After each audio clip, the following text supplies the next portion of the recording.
우리는 역사상 가장 중요한 시점을 지나고 있습니다. 하나님께서는 하나님의 일을 하시기 전에 사람을 준비시키셨음을 우리가 알고 있습니다. 하나님 말씀은 마지막 때에 대추수, 대부흥의 때가 있다고 분명히 예언하고 있습니다. 아멘. 하나님의 말씀이 그대로 성취될 것을 믿습니다. 예레미야 눈물은 잠자는 교회와 영혼을 깨우기 위해 노력하고 있습니다. 이 가슴 뛰는 일에 함께 하길 원하시는 분은 카카오 채널로 연락 주시기 바랍니다. 당신은 위대한 하나님의 사람입니다.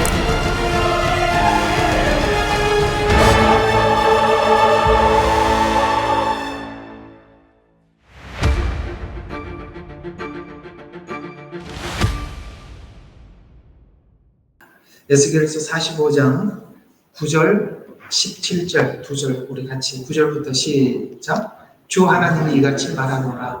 오 이스라엘의 통치자들아, 너희는 그 일을 충분히 하도록 하라. 너희는 폭력과 약탈을 제거하고 공의와 정의를 시행하여 내 백성으로부터 너희 강제 중수를 그만둘지니라. 주 하나님이 말하노라. 17절입니다. 시작. 또 명절들과 새 날들과 안식일들과 이스라엘 집의 모든 정한 절기에 번제물과 음식 제물과 술 붓는 제물을 드리는 것은 통치자의 몫이 될지니라. 그는 이스라엘 집을 위한 화해를 이루기 위하여 속죄 제물과 음식 제물과 번제물과 화목 제물을 예비할지니라. 아멘.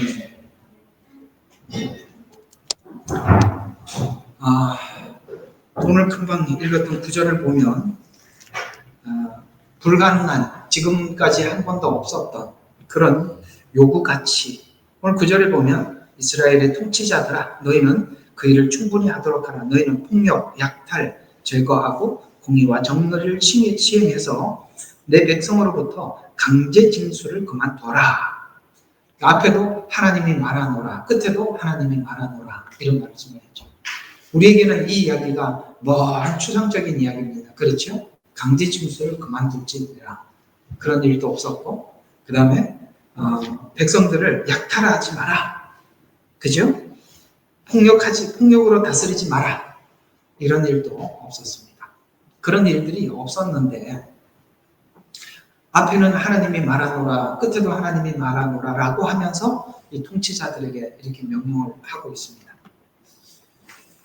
이게 에스겔서의 이 말씀이 이게 설교가 되지 않는 이유가 있어요. 이게 도대체 무슨 이야기냐? 말도 안 되는. 자, 이게 여러분들 이게 제가 지금 멀리서 딴 이야기 하는 것 같아 보이지만, 자, 우리가 현실적으로 이렇게 한번 풀어봐요. 우리는 이제 선거를 합니다. 통치자를 뽑죠. 그래서 저 사람이라면 공의로운 통치를 하지 않겠나 라고 생각을 하고 우리는 표를 주고 그에게 모든 권한을 실어줍니다. 뽑아 세워놨더니 아니더라는 거예요. 지금까지 아닌데 계속 세우고 있죠. 여러분, 이해가 가요? 이거 이해가 가야 이게 45장 들어가는데요. 뭐냐면은 사람들이 통치를 하라고 맡겼을 때는 그만한 정권을 주는 거죠.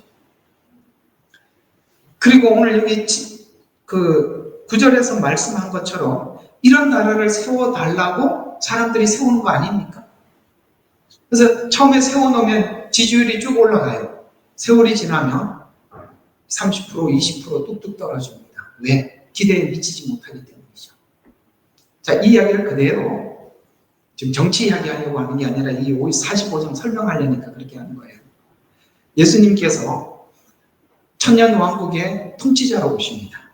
똑같은 통치예요. 통치자로 오시는데 그분이 오시는 모습을 이사야서는 이렇게 말씀하고 있어요. 그는 정사를 메었고, 이건 뭡니까? 정권을 가지고 온다는 거예요. 통치의 정권이에요. 요 말이 어려운 이야기예요. 이게 옛날 이야기고, 이게 전체적인 어떤 성경의 흐름을 모르면 예수님이 오시는데 정사를 메었고라는 말이 무슨 뜻인지 잘 몰라요. 근데 정권을 가지고 온다. 통치의 정권을 가지고. 왜냐하면 천년 왕국, 예루살렘을 중심으로 해서 온 세상이 예수님의 통치 아래서 통치를 받거든요. 그래서 그 정권을 가지고 온다. 이렇게 정사를 메웠고, 그 다음에 기모자라 모사라 전능하신 하나님이라 이렇게 나오죠. 이 말은 어떤 뜻이냐면 그분은 우리의 상담자가 되신다는 거예요. 상담자. 상담자가 된다는 말은 우리의 고민과 우리의 모든 것을 해결해 주는 분이라는 뜻에서 상담자라는 뜻이에요. 서로 대화를 해서 푸른다는 얘기가 아니라 그분의 통치는 우리의 불만을 다 채울 수 있다. 그런 뜻에서 상담자라. 기모자라 모사라. 모사는 뭡니까? 아주 예수님께서 통치하시는 이 통치 방법이 너무나도 놀랍다. 그런 차원에서 모사라는 거예요. 이해가 가십니까? 이 쉽게 말해서 그분의 통치는 우리 모두를 만족하게 한다. 왜 그게 만족이 되느냐 하면 하나님의 통치는 공의와 정의의 통치이기 때문에 누구도 공의와 정의에 불만을 갖지 않는다. 이런 뜻에서 천년왕국이 하나님 나라의 평화의 나라가 이루어진다. 이런 뜻이 되는 것입니다. 근데 지금 오늘 여기 45장에 보면 그 마지막 때 이제 40장부터 45장까지가 지금 천년왕국이 하늘에서 내려오고 그 다음에 그 천년왕국에 있는 건물을 지금까지 말씀드렸죠. 성소가 있고 지성소가 있고 그 다음에 제사장의 뜰이 있고 이렇게 쭉 그림을 다 그려줬어요. 그리고 이제는 여기서부터 이렇게 몫을 나누어 주는 것입니다. 몫을. 그래서 제사장들의 목, 통치자들의 목 이렇게 나누어서 이제 이렇게 통치를 한다라고 말씀을 하고 있는데, 자 여기서 이게 지금 설명하기 참 이 주일 안예배에 올려놓는다는 게 특히 에스겔서의 어떤 일부분은 설교를 할 수가 있지만 이 내용은 굉장히 어려워요. 그래서 이게 설명하기가 굉장히 복잡하고 굉장히 힘든 거지만 근데 이렇게 강의를 했으니까 이게 지나가는 거예요. 이게 선택해서 설교를 하려면 이 부분을 설명하기가 쭉 지금까지 설명을 안 해오면 이 45장은 이게 내놓을 수가 없는, 설명하다가 끝날 수밖에 없는 이야기지만 쭉 설명을 해왔으니까 지금부터 여러분들이 이 내용을 들을 수 있는 것입니다. 그러면 이게 어떤 의미를 가지고 있느냐면, 자 우리 한번 봅시다. 성경은 구약의 이스라엘 역사책이죠. 역사책이에요. 그러면 이거는 실제 과거에 있었던 과거 이야기가 되죠. 그럼 그 과거가 현재 오늘 우리에게 가지고 오지 않으면 그냥 이스라엘의 역사 이야기로 끝이 나죠. 그래서 그냥 끝나는 거예요. 세대주의로 보면은 이거는 끝난 과거 이야기죠. 그런데 여기 오늘 45장은 이런 통치가 이루어진 적이 한 번도 없어요. 그렇죠? 여러분들이 기대하고 있는 누구도 이런 통치할 수 없습니다. 근데 이거는 분명히 천년왕국에 이루어질 통치지요.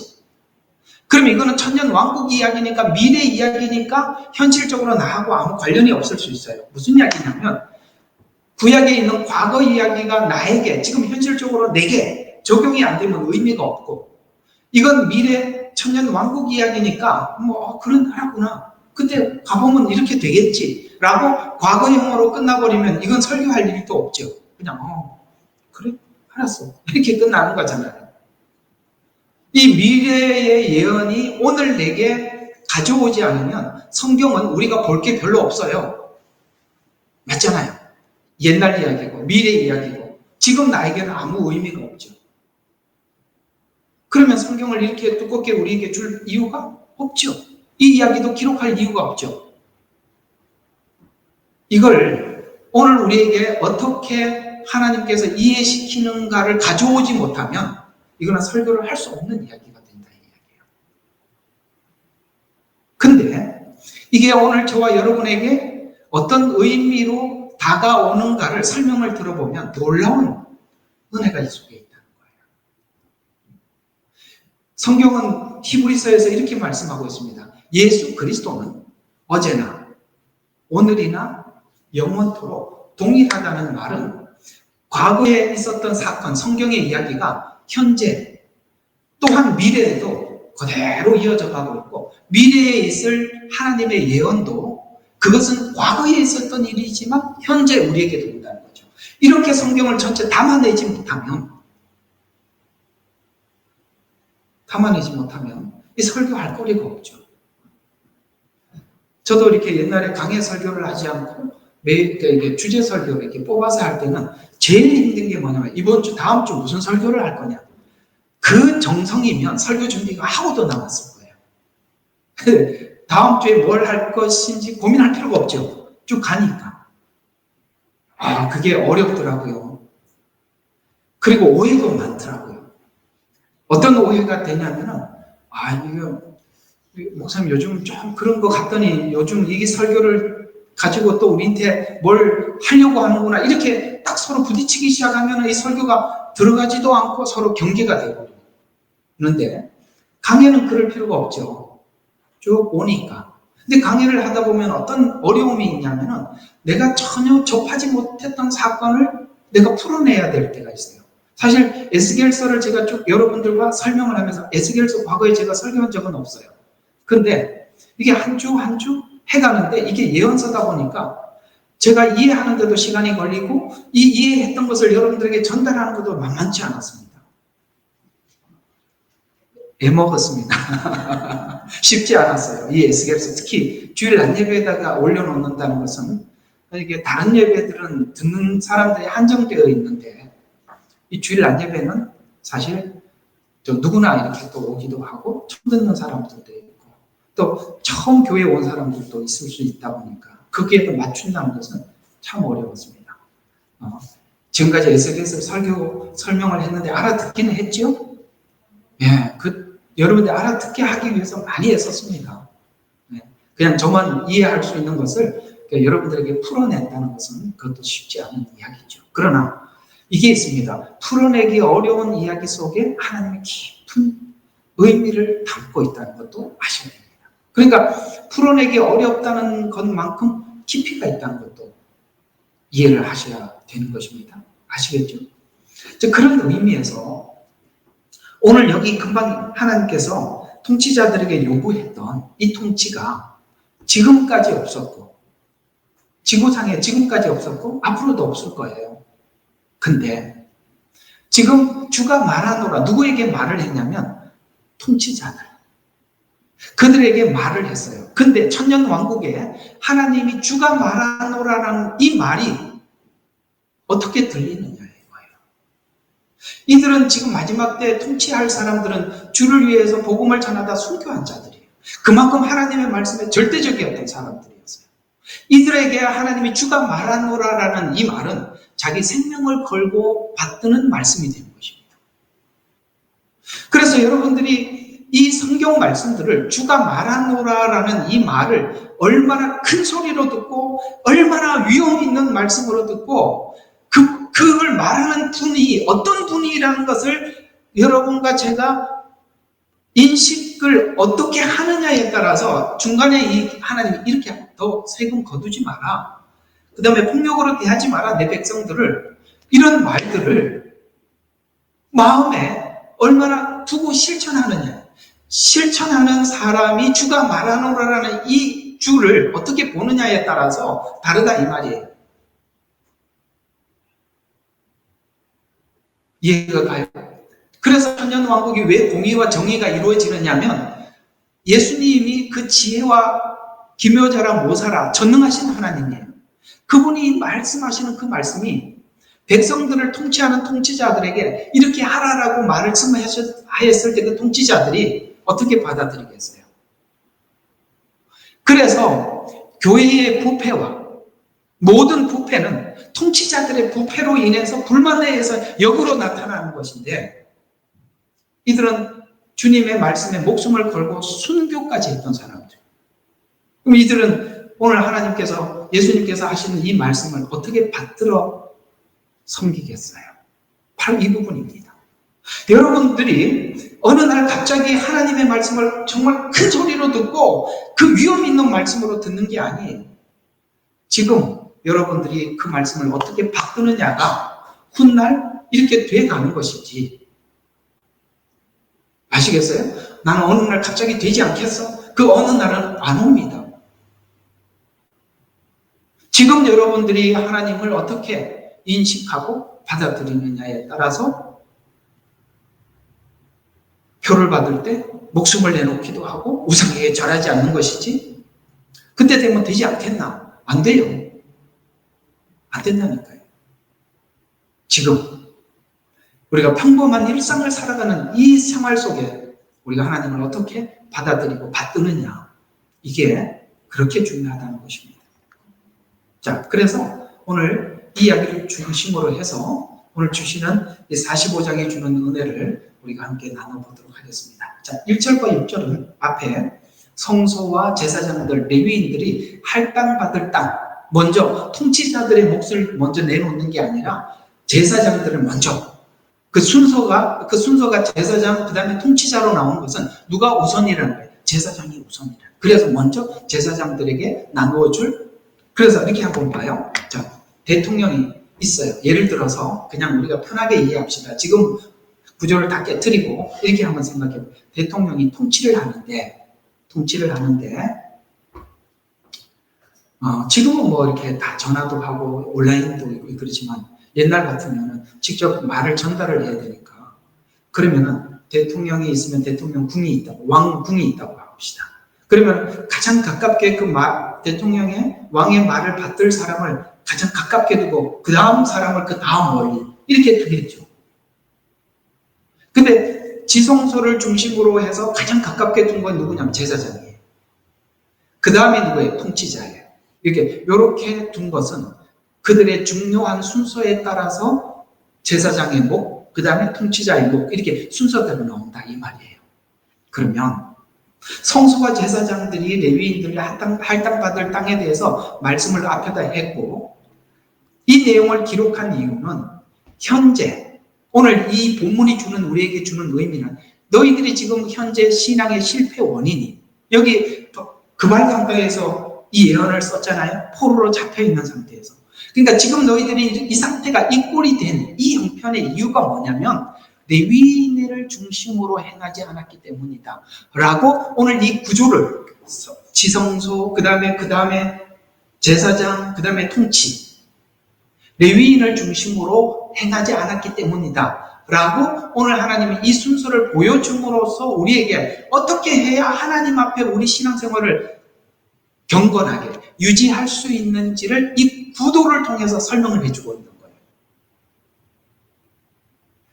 우리가 지금 현재 교회에서 일어나고 있는 이 부패를 해결할 수 없는 현상 중에 하나가 뭐냐면, 성도들은 끊임없이 자기 실패를 목사 잘못이라고 비난하고 있고, 목사도 당신들이 내가 설교한 대로 살지 않아서 둘 다 그 얘기밖에 안 한다, 그 책임을 서로에게 돌리는 거예요. 그러나 저는 이 문제를 해결하기 위해서는 성도는 성도 입장에서 자기 문제를 자기가 해결하기 위해서 몸부림쳐야 하고, 목사는 목사대로 자기대로 해야 하지, 서로의 책임을 전가하는 한,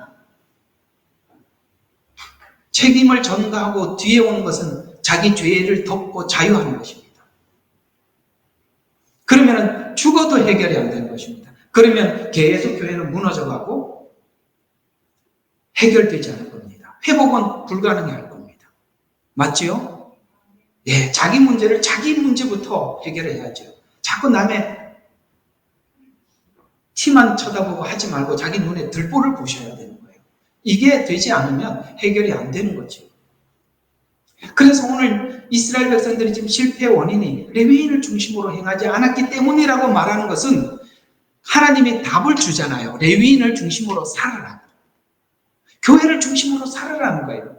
모든 것은 여러분들의 일상이 교회를 중심으로 그 다음 문제들을 여러분들 스케줄을 짜는 것이지, 이것이 2순위, 3순위가 되는 순간 우리는 그냥 잃어버리는 거예요. 이스라엘이 그래서 지금 이 지경이 된 거라고 하나님은 이 구조를 보여주면서 너희들이 뭘 중심으로 살아야 하는지를 말해주고 있는 것이에요.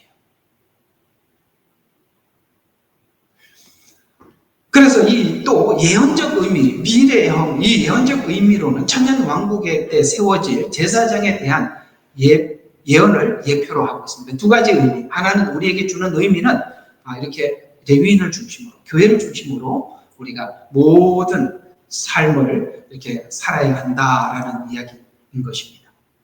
그러면 현실을 살아가고 있는 우리 성도들에게 주시는 교훈은 교회를 중심으로, 하나님을 중심으로, 지성소, 하나님을 중심으로, 그 다음에 말씀을 중심으로 살아야 실패하지 않음을 교훈하면서 동시에 미래에 완성될 천년 왕국도 제사장 중심으로 천년 왕국을 중심으로 세워질 것을 예언하고 있습니다. 자, 그러면 실패했던, 지금 현재 이스라엘도 실패했고 에덴 동산에 있었던 아담과 하와도 실패했다면 에덴 동산에서 죄를 지었던 이유도 아담과 하와가 마음에 하나님 중심이 없었기 때문에 사단의 유혹에 하나님 중심이 되지 않으면 그냥 하나님 중심이 없는 상태로 그냥 쭉 가는 게 아니라, 여러분 유혹하는 자가 있다는 거 아시잖아요. 그래서 사단의 유혹에 쉽게 넘어갔던 것처럼 이스라엘 백성들의 현재 상황도 동일하다고 말씀을 해주고 있는 것입니다. 오늘날 성령님께서 우리와 함께 하시면서 말씀을 따라 순종하는 삶이 가장 현명한 성도의 삶임을 배우게 되어서 하나님을 마음에 두고 살아가도록 하나님께서 우리의 삶을 인도해 주시는 것 같이, 계시록에도 기록된 말씀하신 은혜는 하나님의 성전이 우리와 함께 있고 성전 중앙에 예수님이 거하심으로 은혜를 입고 받은 인류가 더 이상 하나님의 말씀을 거부하지 않을 것이다 라고 우리에게 말씀해 주심으로써, 그렇게 우리 마음속에 하나님 말씀을, 하나님을 마음에 두고 살아가는 것이 곧 나를 지키는 것이고 하나님을 기쁘시게 하는 것이라는 것을 오늘 우리에게 말씀을 하고 있는 것입니다. 오늘 여기 에스겔서 45장에 있는 이야기나 끝에 요한계시록 끝에 가보면 하나님의 성전이 중앙에 있는 것, 그 모든 것은 뭘 이야기하고 있느냐? 바로 하나님을 중심에 두고 살아가라. 선악과는 앞에 있어요. 그러나 하나님만 생각하고 있었을 때는 아담과 하와가 이 선악과를 따먹을 생각을 하지를 않았습니다. 그러나 사단이 와서 유혹을 했을 때 그 하나님을 중심에 두지 않으니까 그 말에 귀를 기울이게 되고 대화를 하게 되고 점점 거기서부터 옮겨가더라.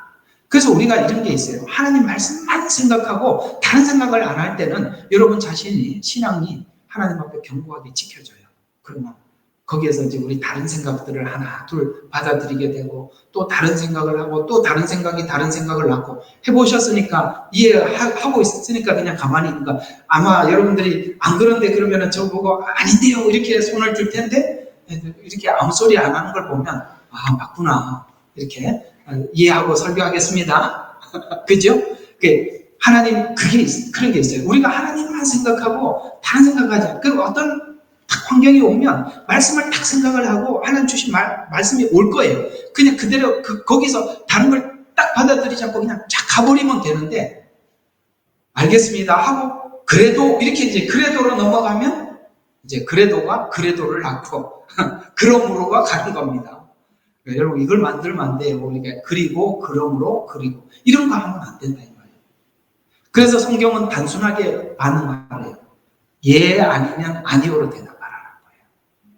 단순해. 이렇게 자꾸 우리를 단순화시켜야지 이 머리가 복잡한 사람들은 힘들어요. 단순합시다. 네. 그래서 우리는 최단순, 김단순, 장단순, 조단순 이렇게 단순으로 이름을 바꾸면 되겠습니다. 자, 1절과 6절의 이런 의미에서 성소를 먼저 말씀하신 후에 오늘 7절과 25절은 그 땅에 있는 종교 지도자와 정치 지도자들의 역할과 그 다음에 의무를 구분하면서도 모두가 제사장이나 통치자들이 하나님의 법과 공의에 따라서 통치할 것을 말씀하고 있습니다. 천년왕국의 지도자들은 말씀을 증거하다 목배임을 당한 순교자들이고, 이들은 천년왕국의 각 고을의 종교 혹은 정치 지도자가 될 것이라고 말씀하고 있어요.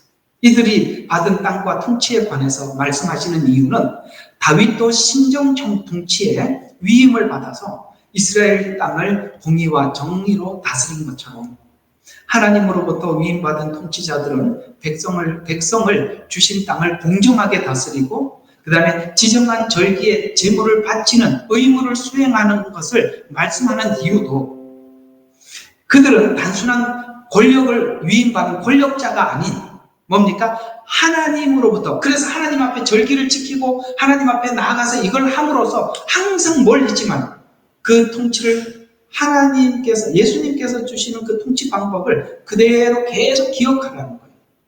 여러분과 제가 이렇게 믿음을 지키고 신앙을 유지하는 이유가 뭔지 아십니까? 예배를 빠지지 않고 하나님 앞에 계속 나오기 때문에 그런 거예요. 이런 걸 하지 않으면 우리 신앙을 점검받을 수가 없어요. 그렇기 때문에 여러분과 저도 알게 모르게 여러분 자신을 지켜나갈 수가 있는 거예요. 공감하시죠? 그리고 올 때마다 하나님은 여러분들에게 필요한 답을 충분히 주고 돌려보낼 것입니다. 이것이 그리스도 안에서, 예수 안에서 설교가 준비되고 여러분들이 그리스도 예수 안에서 말씀을 들으러 온다면 아시겠습니까? 저는 하나의 도구에 불과할 뿐입니다. 여러분들에게 말씀을 전하는 도구에 불과할 뿐이고 우리가 모두가 하나님의 도구가 되고 여러분들은 하나님의 말씀을 들으러 올 때 하나님은요 여러분들에게 필요한 말씀을 공급 안 해줄 이유가 하나도 없습니다. 그걸 하라고 하나님 보내주셨으니까 하나님의 말씀에 귀를 기울이면 분명히 여러분에게 줄 말씀들을 받아 들어갈 것입니다. 이것을 계속 할 때 절기를 지키고 안식일을 지키고 그거에 대해서 빠지지 말라고 말씀하고 있잖아요. 그걸 할 때 우리 신앙을 유지할 수 있다라고 말씀을 하고 있는 것입니다. 이렇게 통치할 때 하나님을 아는 지식이 온 땅에 충만하게 너희가 그렇게 살아갈 때 천년 왕국에는 하나님을 아는 지식이 충만한 이유는 그 통치를 받는 통치자들이 그렇게 살아가고 있고 그 방식대로 하니까 하나님을 아는 지식이 온 땅에 충만해요. 그래서 하나님의 통치는 통치자의 공의와 정의를 통치받는 사람들이 공의와 정의를 경험하기 때문입니다. 남유다가 포로 생활을 하게 된 원인은 정치 지도자들의 부패함 때문이었습니다. 인간의 탐욕 때문에 정치적 권력을 선한 데 사용하지 않습니다. 그러나 하나님이 이런 목적을 오늘 여기 45장 9절에 보면 하나님이 말하노라 이스라엘의 통치자들아 그 일이 충분하도록 하라 너희는 폭력과 약탈을 제거하고 공의와 정의를 시행하여 내 백성으로부터 너희는 강제 충수를 그만둘지어다 주 하나님이 말하노라 라는 이 명령의 순종은 불가능했죠. 지금도 과거에도 그랬고 지금도 그랬습니다. 그러나 은혜와 사랑을 알지 못하는 권력은 자기를 위한 권력에 지나지 않는다라고 성경은 말씀하고 있는 것입니다. 그래서 성경이 보면 이런 말씀을 하고 있어요. 통치자들아, 네 위에 주가 있음을 알라. 아시겠습니까? 통치자들이 뭘 모르냐면 자기가 최상 결정권자라고 생각하는 거예요. 그러니까 어떤 권력을 주고 나면 자기 권력을 위해서 쓰는 거예요. 하고 이게 모두가 권력을 주고 난 뒤에 그 엄청난 권력을 받고 난 뒤에 뒤로 물러난 뒤에 그 했던 짓을 보면 그냥 했던 짓이에요. 너무 이상해요.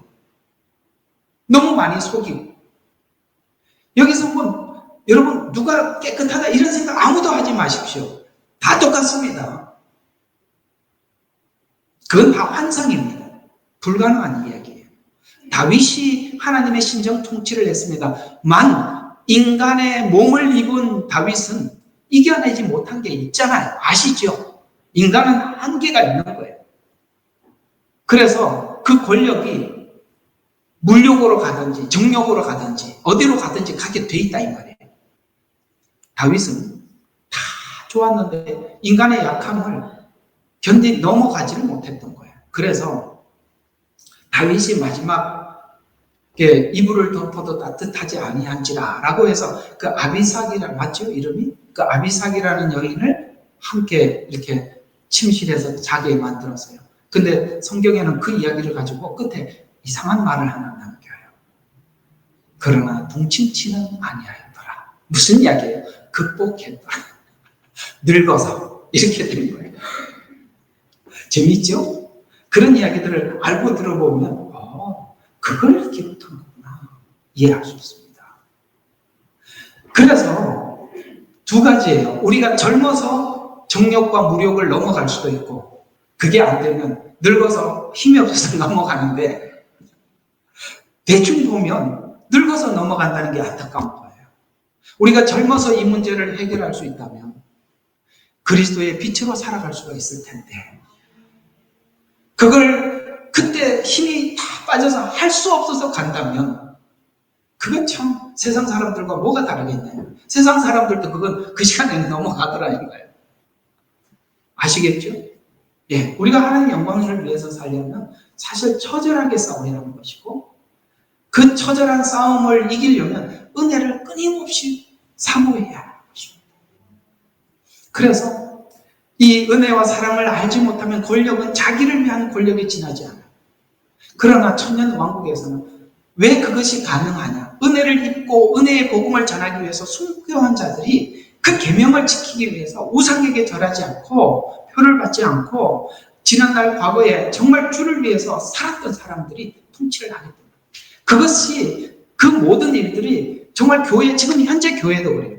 하나님 앞에 죽을 이런 그 고난의 과정을 넘어오면서 믿음을 지켜, 그 믿음을 지켜 하나님의 은혜를 구했던 사람들이 교회를 맡기면 정말 교회를 은혜롭게 운영해 나가는데, 그것이 자기 권력이 되어버린다. 이 교회를 이상하게 운영하는 바람에 그 교회가 곁길로 가게 되는 거예요. 우리가 지금 현재 살아가고 있는 작은 통치 앞에서도 이해할 수 있는 이야기예요. 따라서 여러분이 하나님 앞에 큰 사람이 되려면, 큰 사람이 돼 가시려면, 여러분 하나님께서 우리에게 주신 모든 이 상황을 하나님의 말씀과 믿음 안에서, 그것이 내게 손익계산으로 넘어가는 것이 아니라 실제 하나님 앞에 어떻게 살아야 하나님께 영광이 되고 거룩이 되는지를 몸소 여러분들이 살아가게 될 때 하나님은 여러분들에게 남들이 주지 못하는 만나를 주실 것이에요. 성경에 보니까 뭐라 그랬습니까? 이기는 자는 만나를 줄 터인데, 그거는 받은 자만 아는 거예요. 다른 사람은 몰라요. 해본 사람만 경험하는 거예요. 그래서 하나님은 하나님이 통치를, 하나님이 원하는 통치를 완성할 것입니다. 왜냐하면 주 하나님이 말했기 때문에. 그 말을 오늘 이 통치자들은 정말 깊게 그분이 누군 줄 알고 받지 않습니까? 그래서 이들은 하나님의 말씀을 따르는 자들이기 때문입니다. 에스겔서 45장 17절, 여기 있는 이 말씀이 명절들과 새날과 안식일들과 이스라엘 집의 모든 정한 절기에 번제물과 음식제물, 술 붓는 제물을 드리는 통치자의 몫이 될지니라. 그는 이스라엘 집을 위한 화해를 이루기 위하여 속죄제물과 음식제물과 번제물과 화목제물을 예비할지니라. 자, 이게 굉장히 난해한 이야기인데 이제 이 문제를 좀 풀어야 됩니다. 왜 이 본문을 설교를 하기 어렵냐면, 천년 왕국에 드리는 예배가 지금 드리는 이런 예배가 아니라 구약 예배를 그대로 요구하고 있기 때문에 그래요. 다 그 얘기잖아요. 요 보세요. 다 구약 이야기죠. 명절 드리는 거, 세달, 안식일, 번제, 이런 거 전부 다 레위, 저기 뭐예요? 모세오경에 나오는 제사법들이잖아요. 요게 왜 여기서 이렇게 나와 있냐? 거기 왜 구약 제사로 넘어가느냐? 이게 이제 참 쉽지 않은 이야기예요. 그러나 이제 들어보면 굉장히 쉽습니다. 자, 천년 왕국의 제사를 보면 구약 제사가 부활하는 것 같이 보여요. 이 내용은 해석을 잘 해야 합니다. 이걸요, 사람들이 지금 어떻게 써먹고 있는 하나님 교회 같은 데는 절기로 지켜야 된다는 거예요. 그러면 여러분 이 내용이 여기 왜 들어가 있는지 모르면 금방 받아들이게 돼요. 그 사람들이 말이 맞구나. 그래서 속는 거예요. 왜? 이걸 개신교에서는 설교하지 않거든요. 이제 이게 참 어려워요. 근데 보세요. 근데 여러분들은 이 말을 금방 이해할 수 있어요. 어떻게 이해할 수 있냐면은, 여러분 지금 우리 절기했죠. 성막했죠.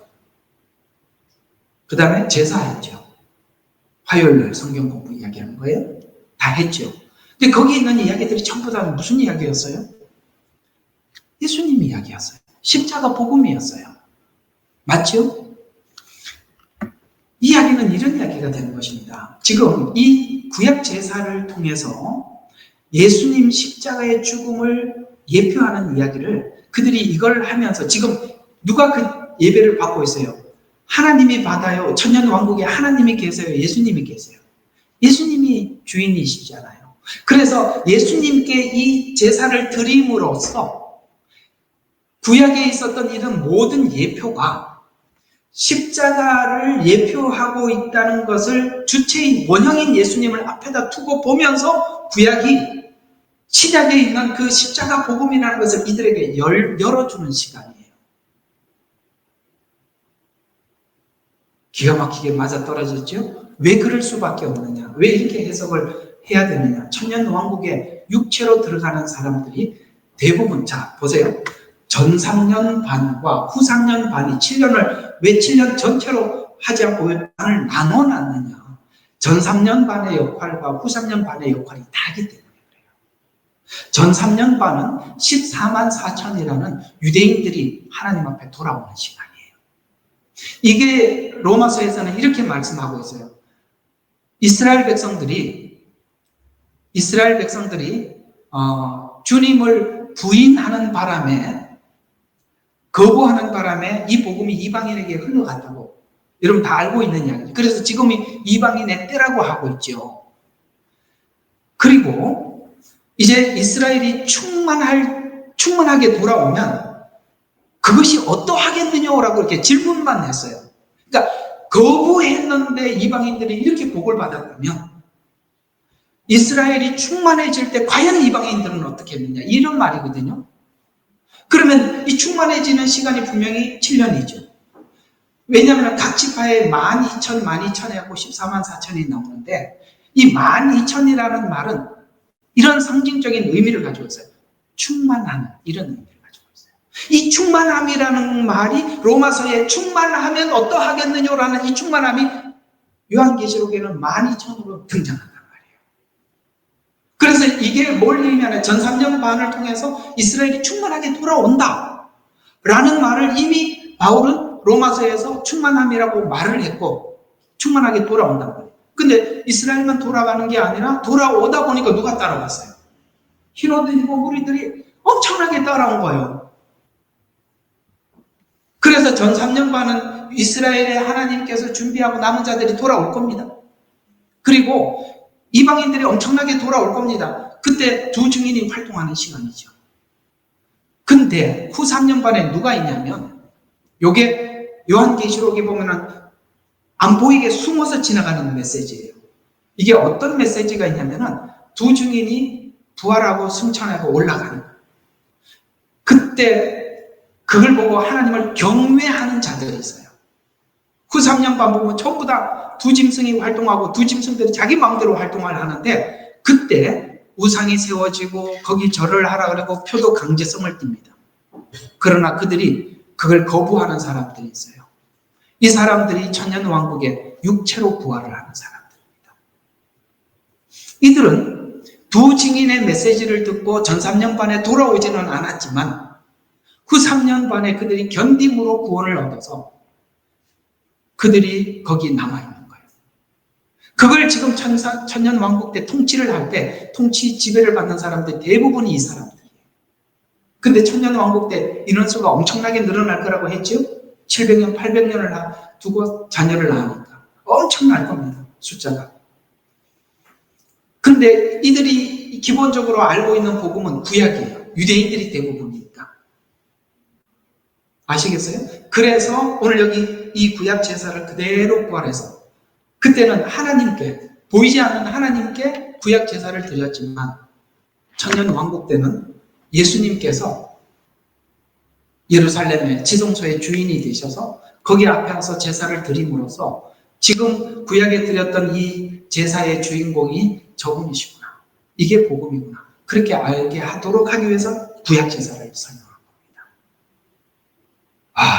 되게 어려웠죠. 근데 이게 기본이 없으면 잘 알아듣기 어려워요. 계시록도 알아야 하고 복음의 흐름도 알아야 되고 이 전체적인 이게 개념이 없으면 이게 왜 구약 제사가 부활하나? 그래서 이게 어디로 끝나면 구약 사건으로 끝나는 거예요. 지난날 사건. 이건 어쨌든 그렇게 이제 여기까지 잘 이해를. 그래서 7년 중 후 3년 반을 이해해야라는 말이 그 말이에요. 알아들으셨죠? 자, 그런 의미에서 제사와 절기를 지키는 것이지 이 내용이 다시 구약 복음으로 돌아간다는 의미는 아님을 반드시 기억해야 합니다. 요걸 가지고 속여서 지금 현재 절기도 지켜야 되고 이스라엘과 하나가 되어야 된다고 속이는데 절대 그거는 맞지 않는 이야기입니다. 그렇지 않습니다. 예. 예수님이 통치하는 천년왕국은 지금은 예언과 기대로 미래에 이루어갈 나라지만 그 나라가 하나님의 말씀대로 세워지고 그 다음에 세워질 뿐 아니라 경험하게 되고 알게 될 것입니다. 이사야서 11장에 보면은 이 천년 왕국에 있을 이야기들을 그때 일어날 일들이 어떤 평화의 나라인지 얼마나 평화의 나라인지를 설명합니다. 사람들 안에 공의와 정의로 다스릴 정도를 훨씬 넘어서서 어디까지 가요? 모든 자연 만물이 회복되죠. 여러분 자연 만물이 가시와 엉겅퀴가 에덴 동산에 있었던 건 아니라는 거 아시죠? 에덴 동산에는 가시와 엉겅퀴가 없었어요. 그리고 모든 짐승들이 아담과 하와에게 순종했습니다. 그러나 죄를 짓고 난 이후에 모든 땅의 식물들은 가시와 엉겅퀴를 내기 시작했고 그 다음에 짐승들은 인간을 공격하기 시작해서 두려움 속에 그래서 성을 쌓고 살 수밖에 없었어요. 그래서 니무롯이 나와서 성을 쌓게 되고 사람들이 그 안에서 보호를 받고 살았다는 얘기예요. 그런데 천년왕국 때 이 자연계가 회복되는 이유가 뭘까요? 바로 인간이 하나님 앞에 회복이 되면 자연은 자동적으로 회복이 되는 것입니다. 그래서 이 이야기를 하고 있는 거예요.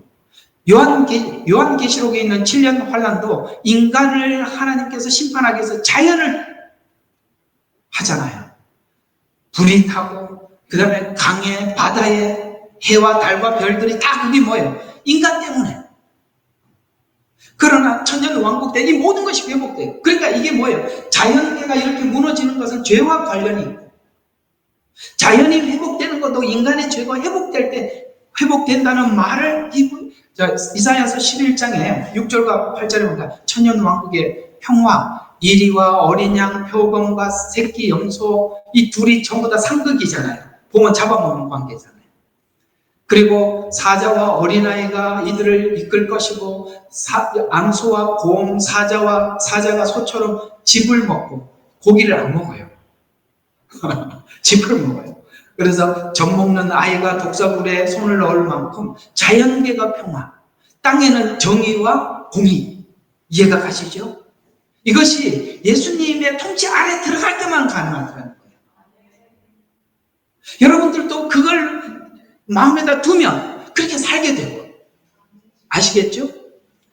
그래서 자연계가 평화의 통치에 순응하는 것처럼 물 좀 마시고 오늘 왜 이렇게 목이 마르는지 모르겠어요. 자, 11장 9절에 보니까 그들은 나의 거룩한 산에서 해치거나 파괴시키지 않으리니 이는 마치 물들이 바다를 덮음처럼. 그러니까 물이 바다를 다 덮어놓으면은 같이 세상이 주의 지식으로 충만할 것입니다. 그때 하나님을 모르는 자 아무도 없다는 거예요. 이사야서 또 그 다음에 11장 10절에 보니까 자, 이 일을 이루기 위해서 하나님이 이어서 하는 말이 이게 그 말을 쭉 하다가 이 일을 어떻게 이루시는지를 시작점을 이렇게 설명을 하고 있어요. 그날에 이새의 한 뿌리에 있어 백성의 깃발로 서리니 이걸로 시작하겠다는 거예요. 그럼 이새가 누구예요? 우리 룻기 하잖아요. 룻기 잘 듣고 있어요? 네. 안 들은 사람 손들어 보라 그러면 민망하겠죠. 꼭 들으세요. 룻기 엄청 중요한 이야기. 이새가 누구냐? 여러분 있잖아요. 룻이 증조할머니예요. 그래서 지금 다윗의 족보를 집어넣으려고 룻기가 들어가 있는 거예요. 오벳을 낳고 오벳은 이새를 낳고 이새는 다윗왕을 낳으니라. 이렇게 그 족보를 끝에 쓰려고 이걸 쓴 거거든요. 그건 다 뭡니까? 하나님께서 아브라함에게 언약 때문에 이 일이 완성된다. 이렇게 얘기를 하고 있는 거예요. 지금 이스라엘은 그걸 하나님이 주신 언약을 지킬 능력이 없어. 그래서 베들레헴에서 뭐예요? 가뭄이 들자, 기근이 들자 모압 땅으로 내려요. 인간은 그렇다니까요. 아무리 약속을 해도 이룰 능력이 없어요. 그런데 하나님이 그 이스라엘의 회복을 누가 시켜주냐? 룻이 시켜주더라. 이방인이 시켜주더라. 로마서 9장 11장을 설명하고 있는 거예요. 이 마지막 때 하나님께서 이방인들의 이 자비를 통해서 유대인들의 자비를 얻게 하려 함이라. 그게 룻이 가지고 가는 거예요. 그 이스라엘의 족보를 하나님께서 이스라엘의 언약을 이방인들이 이어주는 거예요. 그래서 그 출발이 뭐냐? 이세에 한 뿌리가 있어 백성의 깃발로 서리니 이방인들이 그것을 찾을 것이며 누가 찾아요? 그걸 유대인이 찾아야 되는데 그게 이방인이 찾을 것이요. 막 그림이 금방 그려지지요. 아, 이방인 넘어갔구나. 이방인이 그를 찾으겠으면 그의 머무는 자리가 영화로우리라. 이 예수 그리스도께서 결국 천년 왕국의 이세의 줄기에서 오시는 그분이 주인이 될 것이다. 라고 하나님은 그렇게 일을 시작하시겠다. 이렇게 말씀하고 있는 것입니다.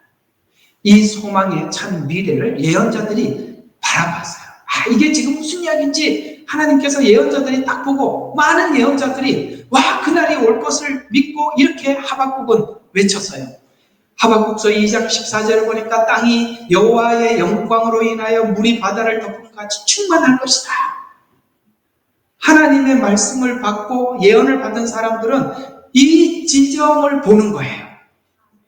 우리가 신앙의 어떤 지점을 보느냐에 따라서 현실에 안주할 수도 있고 미래에 주실 그 큰 꿈속에 나를 드릴 수도 있는 거예요. 오늘 하박국은 질문을 통해서 하나님 앞에 답을 얻죠. 이 고난이 무엇입니까? 왜 우리가 이렇게 살아야 하는 것입니까? 라는 질문을 하고 들어갔을 때 하나님 계속 답을 주시더라. 여러분 물으면 주님이 답을 주세요. 하박국처럼. 안 물으니까 답을 못 얻는 거예요.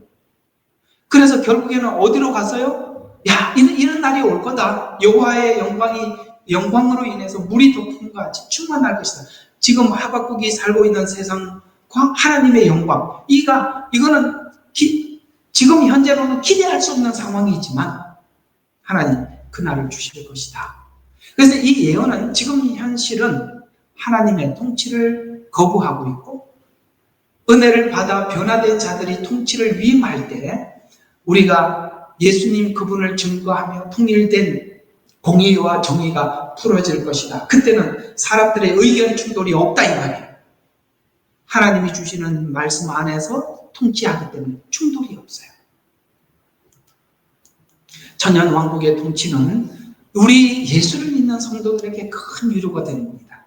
이 일을 이루실 예언의 위로가 됩니다. 그래서 아까 이새의 아들이라고 이야기했고 이사야서 9장 6절과 9절에는 이렇게 합니다. 그 이새의 아들을 후손인 예수님을 이렇게 소개하죠. 이는 한 아기가 우리에게 낳고 한 아들을 우리에게 주셨으니 정부가 그러니까 권세 어깨 위에 있고 이게 정치적 권세라고 했죠. 그 이름은 경이로운 분이라 기묘자라 모사라 상담자라 능하신 하나님이라 영원하신 아버지라 화평의 통치자라. 그날이 올 거예요. 화평의 통치가 일어날 불일이라. 그의 정부와 화평의 증가함이 다윗의 보좌와 그의 왕국 위에 바르게 세워지고 지금부터 영원까지 아멘입니다. 예수님께서는 어떤 한정된 시간을 하는 게 아니라 지금부터 예수님이 천년 왕국의 통치부터 영원까지 공의와 정의로 그것을 굳게 세우는데 끝이 없으리라 라고 하면서 이 말이 도장이 안 찍히면 믿을 수가 없는데 만군의 주의 열성이 그걸 이루리라. 아멘. 주님이 지금 이걸 위해서 열심히 하고 있다는 거예요. 열심히. 우리 인생 속에 개입하셔서 여러분에게도 그 일을 하고 있고 하나님의 그 거시적인 일을 행하고 있는 이걸 우리가 아는 사람이 하나님과 함께 하나님이 뭘 하는지 알아야 함께 할 거 아니에요. 그래서 하나님께서 천년 왕국에 통치하실 지도력의 신비로움을 오늘 예언한 말씀으로 신비한 지혜와 통찰력을 가지고 조언하고 인도하시는 능력을 의미하는데 이것이 하나님의 열심히 이 예언을 이룰 것이라 합니다. 천년 왕국의 통치를 시작을 예수님의 출생, 아까 기모자라 모소라 한 아기가 우리에게 낳고 라고 말하는 것처럼 초림, 곧 출생으로부터 시작하였다고 예언하고 있습니다. 우리는 이미 2000년 전에 오셨다 가신 그분을 알고 있습니다. 그건 이미 예언이 예언이 실제적으로 눈으로 보았고 진행 중이에요. 지금은 주님은 우리를 위해서 초소를 준비하고 있고 초소가 거의 완성되어서 우리를 데리러 곧 오실 것입니다. 그래서 우리는 성육신을 보았고 다시 오셔서 이 믿는 것입니다. 에스겔 시대에 오늘 이 이야기들은 통치자들에게 부탁한 이 말은 전혀 불가능해 보이던 하나님의 통치의 나라는 하나님의 신실하심이 알파와 오메가가 되어서 완성할 것이라는 것을 우리에게 다시 한번 설명하면서 강조하고 있는 것입니다. 성도는 미래의 약속을 하나님께서 완전하게 변함없이 완성할 것임을 믿는 믿음의 사람들. 그리고 우리의 믿음은 미래형으로 되어 있다는 거예요. 그 약속이 완성될 때까지 하나님이 하실 믿음을 가진 자들을 보고 성도라 이렇게 칭해주는 것입니다. 더 분명하게 말씀하신 말씀에 믿음이 더 분명해지는 것은 이 예언의 말씀을 이렇게 지금 하나님이 이렇게 당신이 말씀하셨어요. 그리고 하나님께서 우리 보고 함부로 이 말을 더하거나 빼지 말래요. 이게 얼마나 위로가 돼요. 사람이 신사도가 나와서 막 이렇게 바꾸고 저래 바꾸고 이 나쁜 놈들, 그죠? 그들이 주장하고 있는 성경은 하나님의 말씀은 성경은